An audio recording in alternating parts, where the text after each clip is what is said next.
അപൂർവ ജാതകം. രചന മാർത്താ മറിയം. അവതരണം ജംസി. വെള്ളത്തുണിയിൽ പൊതിഞ്ഞു കെട്ടിയ ആർദ്രയുടെ മൃതദേഹം കണ്ട് മാധവൻ്റെ കണ്ണുകൾ നിറഞ്ഞൊഴുകി. അവളെല്ലാം ചെയ്തത് തനിക്കൊപ്പം ജീവിക്കാൻ വേണ്ടിയാണ്. ഇപ്പോൾ സ്വയം ഇല്ലാതാകാൻ തീരുമാനിച്ചതും തനിക്കൊപ്പം ജീവിക്കാനാവില്ല എന്നറിഞ്ഞിട്ടാണ്. മാധവിൻ്റെ ചുണ്ടുകൾ വിതുമ്പി. അവൻ മെല്ലെ കുനിഞ്ഞ് അവളുടെ മൂർത്താവിൽ അമർത്തി ചുംബിച്ചു. ദിവസങ്ങൾക്ക് ശേഷമുള്ള ഒരു വൈകുന്നേരം.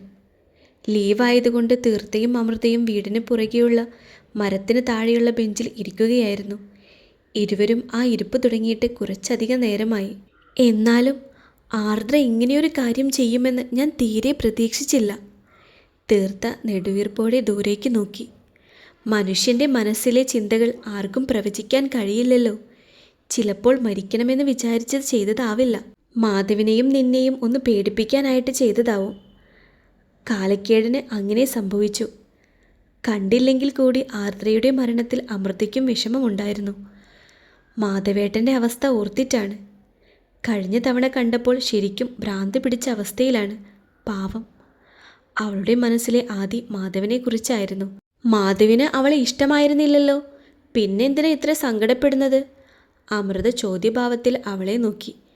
എത്രത്തോളം ദേഷ്യമുണ്ടെന്ന് പറഞ്ഞാലും ഒരാളുടെ മരണം ആരെങ്കിലും ആഗ്രഹിക്കുമോ?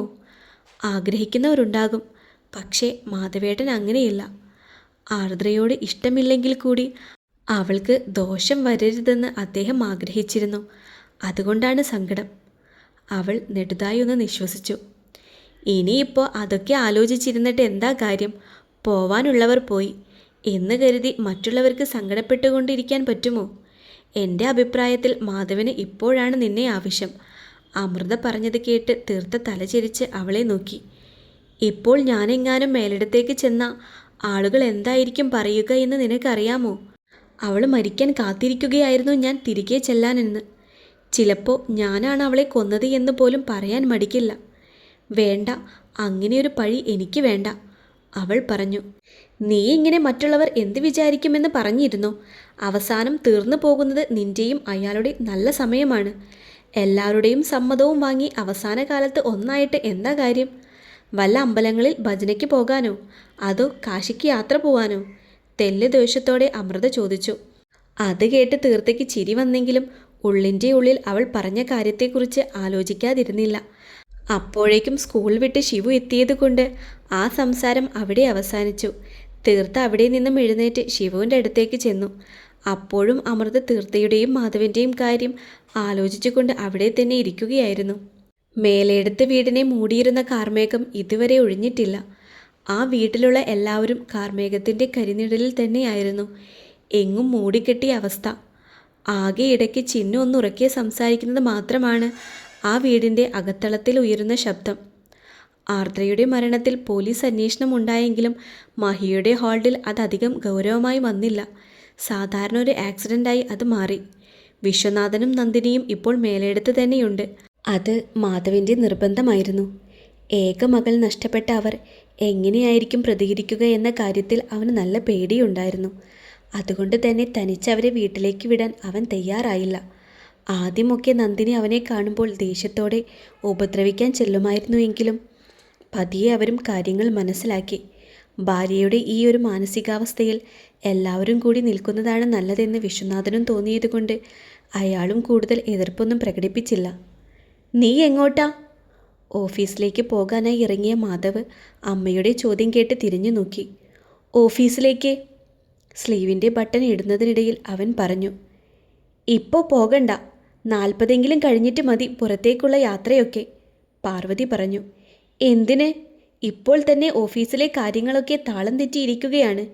ഇനിയും അങ്ങോട്ട് ചെന്നില്ലെങ്കിൽ അത് അടച്ചു പൂട്ടുന്നതാണ് നല്ലത്. വീട്ടിലുള്ള ആ ഇരിപ്പ് അവനെ വല്ലാതെ അസ്വസ്ഥതപ്പെടുത്തിയിരുന്നു. അതുകൊണ്ട് തന്നെയാണ് അവൻ ഓഫീസിലേക്ക് പോകാമെന്ന് കരുതി ഇറങ്ങിയത്. തിരുമേനി പറഞ്ഞത് നീയും കേട്ടതല്ലേ? ആർദ്രയുടെ ആത്മാവ് നിന്നെ വിട്ട് എങ്ങും പോയിട്ടില്ല. സബലീകരിക്കാത്ത ആഗ്രഹവും ബാക്കി വെച്ചിട്ടാണ് അവൾ ദേഹം വിട്ടു പോയിരിക്കുന്നത്. അവൾ നിന്നെ അപകടപ്പെടുത്താൻ ശ്രമിക്കും, കൂടെ കൊണ്ടുപോകാൻ ശ്രമിക്കും. നന്ദിനിയോ വിശ്വനാഥനോ കേൾക്കാതിരിക്കാനായി ശബ്ദം താഴ്ത്തിയാണ് പാർവതി അത് പറഞ്ഞത്. അവരുടെ ശബ്ദത്തിൽ വല്ലാത്ത ഭീതിയുണ്ടായിരുന്നു. എനിക്കറിയാൻ പാടില്ലാത്തതുകൊണ്ട് ചോദിക്കുകയാണ്. അമ്മയ്ക്ക് വട്ടുണ്ടോ? അതോ അന്ധവിശ്വാസം തലയ്ക്ക് പിടിച്ചതോ? അവൻ ദേഷ്യത്തോടെ ചോദിച്ചു. അതെന്തെങ്കിലും ആകട്ടെ, നീ ഇപ്പോൾ അകത്തേക്ക് കയറാൻ നോക്ക്. 40ൻ്റെ അന്നത്തെ പൂജ കഴിഞ്ഞ് മതി പുറത്തേക്കുള്ള പോക്കൊക്കെ. അതിനുള്ളിൽ ലോകം ഇടിഞ്ഞു വീണാലും സാരമില്ല, ഞാൻ അങ്ങ് സഹിക്കും. പാർവതി ദേഷ്യത്തിലാണ്.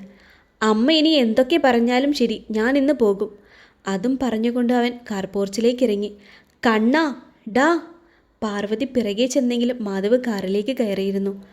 അവർ ഗ്ലാസ്സിൽ തട്ടി അവനോട് പുറത്തേക്കിറങ്ങാൻ ആംഗ്യം കാണിച്ചെങ്കിലും മാധവ് കാർ സ്റ്റാർട്ട് ചെയ്ത് ഗേറ്റ് കടന്നു പോയി. എൻ്റെ ഭഗവാനെ, ഈ ചെക്കൻ ഇതെന്ത് ഭാവിച്ച? മനുഷ്യൻ്റെ മനസമാധാനം കളയാനായിട്ട്. അവൻ പോകുന്നത് നോക്കി അവർ ആദിയോടെ നെഞ്ചൊഴിഞ്ഞു. കണ്ണൻ എവിടെ പോയതാ ചേച്ചി?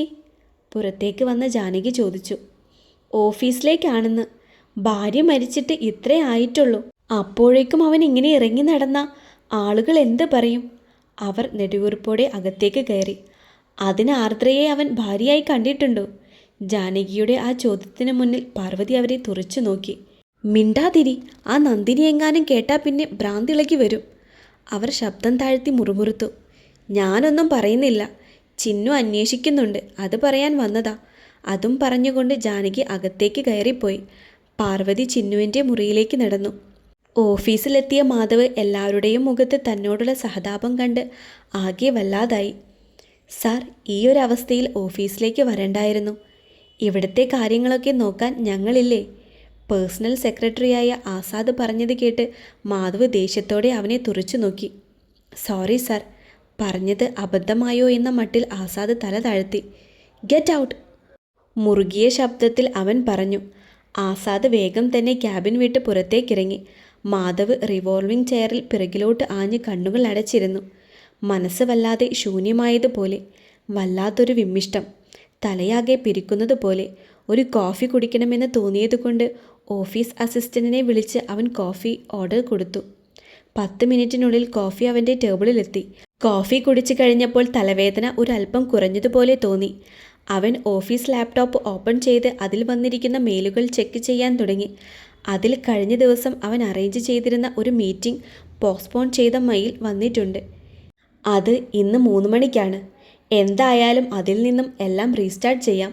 അവൻ ആ മീറ്റിങ്ങിന് അപ്രൂവൽ കൊടുത്തു. പിന്നെ അടുത്ത മെയിൽസ് ഓപ്പൺ ചെയ്ത് നോക്കാൻ തുടങ്ങി.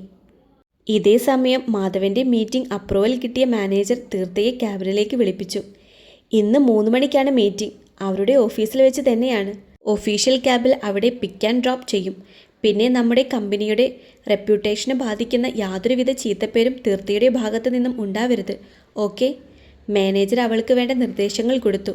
തീർത്ത എല്ലാത്തിനും തലകുലുക്കി സമ്മതമറിയിച്ചു. ആരാ ക്ലയൻ്റ് എന്ന് ചോദിച്ചോ? 3 മണിക്ക് പോകുന്ന കാര്യം അമൃതയോട് പറഞ്ഞപ്പോൾ അവൾ ചോദിച്ചു. ഇല്ല, എനിക്കെന്തോ സാറിനോട് സംസാരിക്കുന്ന സമയം തൊണ്ട വരളുന്നത് പോലെ തോന്നും. ചോദിക്കാൻ ഒരുപാട് സംശയങ്ങൾ ഉള്ളിലുണ്ടെങ്കിൽ പോലും ഒന്നും പുറത്തേക്ക് വരില്ല. അവൾ ചിരിച്ചുകൊണ്ട് പറഞ്ഞു. ആ ബെസ്റ്റ്. പിന്നെ നീ ആരാണെന്ന് കരുതിയാണ് സംസാരിക്കാൻ പോകുന്നത്? അമൃത ചോദിച്ചു. പ്ലാനിനെ പറ്റി സംസാരിക്കാൻ ഇപ്പോൾ ആളെ അറിയണമെന്നില്ലല്ലോ. ഞാൻ തയ്യാറാക്കിയ പ്ലാനല്ലേ, അതെനിക്ക് നല്ലതുപോലെ അറിയാം. അതിനെപ്പറ്റി ചോദിച്ചാൽ നല്ലതുപോലെ പ്രസൻറ്റ് ചെയ്യും. അത്ര തന്നെ. അവൾ സമയമായോ എന്നറിയാനായി ഇടയ്ക്കിടയ്ക്ക് കയ്യിലെ വാച്ചിലേക്ക് നോക്കുന്നുണ്ടായിരുന്നു. എന്തായാലും ഓൾ ദ ബെസ്റ്റ്. നിനക്കിങ്ങനെ ഒരു ഓഫർ കിട്ടിയത് കാരണമാണെന്ന് തോന്നുന്നു. നിന്റെ TLൻ്റെ മുഖം ഒരു കൊട്ട പോലെയുണ്ട്. കണ്ടാൽ തന്നെ അറിയാം ഒരു അസൂയയും ഇല്ലെന്ന്. തീർത്ഥയുടെ ടീം ലീഡറായ അശ്വതി അതുവഴി നടന്നു പോയപ്പോൾ ശബ്ദം താഴ്ത്തി അമൃത പറഞ്ഞു. അത് കേട്ട് തീർത്ഥ പതിഞ്ഞ് ചിരിച്ചു. ശരി, പ്രോജക്റ്റൊക്കെ ഒന്നുകൂടെ നോക്കിയിട്ട് പോ. അയാളെ കാണുമ്പോൾ തൊണ്ട വരളാതെ ഇരിക്കണമല്ലോ. അതും പറഞ്ഞുകൊണ്ട് അമൃത തൻ്റെ ക്യാബിനിലേക്ക് തിരിഞ്ഞു നടന്നു. തീർത്ഥ വേഗം തന്നെ സിസ്റ്റത്തിൽ ആ പ്രോജക്റ്റിൻ്റെ ഫയൽ ഓപ്പൺ ചെയ്തു. ചെയ്ത വർക്കാണെങ്കിൽ പോലും അമൃത അങ്ങനെ പറഞ്ഞപ്പോൾ അവൾക്ക് ടെൻഷനായി. ക്ലയൻറ്റ് മീറ്റിങ്ങിന് പോവുകയാണെന്ന് മാനേജർ പറഞ്ഞല്ലോ, എങ്ങനെ ഒപ്പിച്ചു? അശ്വതിയുടെ ചോദ്യം കേട്ടാണ് അവൾ മുഖമുയർത്തി നോക്കിയത്. ആ മുഖത്ത് അവളോടുള്ള പുച്ഛം നിറഞ്ഞു നിന്നിരുന്നു. തീർത്ഥ അതിന് മറുപടി പറയാതെ അവളെ തന്നെ നോക്കി. പറയ്. ഇതുവരെ പലരും ഇവിടെ പ്രോജക്റ്റ് സക്സസ് ആയി ചെയ്തിട്ടുണ്ട്. അവർക്കൊന്നുമില്ലാത്ത പ്രിവിലേജ് എങ്ങനെയാ നിനക്ക് കിട്ടിയത്? അതും ഡയറക്റ്റ് ക്ലയൻറ്റിനെ മീറ്റ് ചെയ്യാൻ. അവളുടെ ആ വാക്കുകൾ എന്താണ് സൂചിപ്പിക്കുന്നതെന്ന് കൃത്യമായി മനസ്സിലായെങ്കിലും തീർത്ത ഒന്നും പറഞ്ഞില്ല. എന്തായാലും കൊള്ളാം. വെറുതെയല്ല കല്യാണം കഴിഞ്ഞ് 1 വർഷം ആവുന്നതിന് മുന്നേ ഡിവോഴ്സ് ആയത്. ഇതൊക്കെയല്ലേ കയ്യിലിരിപ്പ്? ശബ്ദം താഴ്ത്തി പരിഹാസത്തോടെ അശ്വതി പറഞ്ഞത് കേട്ട് തീർത്ത ഞെട്ടി. തൻ്റെ കല്യാണം കഴിഞ്ഞ കാര്യം ഇവരെങ്ങനെ അറിഞ്ഞു? തീർത്ത പകപ്പോടെ അവളെ തന്നെ തുറിച്ചു നോക്കി. എന്താ, ഞാൻ പറഞ്ഞത് ഇഷ്ടായില്ലേ? അതോ ഞാൻ എങ്ങനെ അറിഞ്ഞു എന്ന് ആലോചിക്കുകയാണോ? അശ്വതി വികൃതമായി പുഞ്ചിരിച്ചു. ഈ ഓഫീസിലുള്ള ഓരോരുത്തരെയും കുറിച്ച് എനിക്ക് നല്ലതുപോലെ അറിയാം, പ്രത്യേകിച്ച് എൻ്റെ ടീമിലുള്ളവരെ പറ്റി. എന്തായാലും നീയാളും മിടുക്കിയാണ്. എത്ര വേഗമാണ് മാനേജറെ ചാക്കിട്ട് പിടിച്ചത്. ഇത്രയും മിടുക്കുള്ള ഒരാളെ ഞാൻ കണ്ടിട്ടില്ല. അശ്വതിയുടെ ആ വാക്കുകൾ കൂർത്ത കൂരമ്പുകളായി അവളുടെ ഹൃദയത്തിൽ തുളഞ്ഞു കയറി. രക്തം പൊടിഞ്ഞു. കണ്ണുകൾ നിറഞ്ഞെങ്കിലും അവൾ മൗനം പാലിച്ചു. തീർത്ത മേഡത്തിനെ സാറ് വിളിക്കുന്നുണ്ട്. ഓഫീസ് അസിസ്റ്റൻ്റ് അവിടേക്ക് വന്നു. ചെല്ല്. പിന്നെ ഞാൻ പറഞ്ഞ കാര്യം മാനേജറോട് കംപ്ലൈൻറ്റ് ചെയ്യാനാണ് ഉദ്ദേശമെങ്കിൽ നിന്റെ ചീഞ്ഞു നാറിയ ഭൂതകാലമില്ലേ, അതിവിടെ ഞാൻ പരസ്യമാക്കും. പൊയ്ക്കോ. അവളോട് ചേർന്ന് നിന്ന് പതിഞ്ഞ ശബ്ദത്തിൽ പറഞ്ഞുകൊണ്ട് അശ്വതി തിരിഞ്ഞു നടന്നു. നിറഞ്ഞു തൂവുന്ന കണ്ണുകൾ അമർത്തി തുടച്ചുകൊണ്ട് തീർത്ത ഓഫീസ് അസിസ്റ്റൻറ്റിനൊപ്പം മാനേജറുടെ ക്യാബിനിലേക്ക് നടന്നു. എന്താ തീർത്ത മുഖമല്ലാതിരിക്കുന്നത്? Have any problem? അവളുടെ കലങ്ങിയ കണ്ണുകൾ കണ്ട് മാനേജർ ചോദിച്ചു. ഒന്നുമില്ല സാർ, ചെറിയൊരു തലവേദന. അവളൊരു കള്ളം പറഞ്ഞു.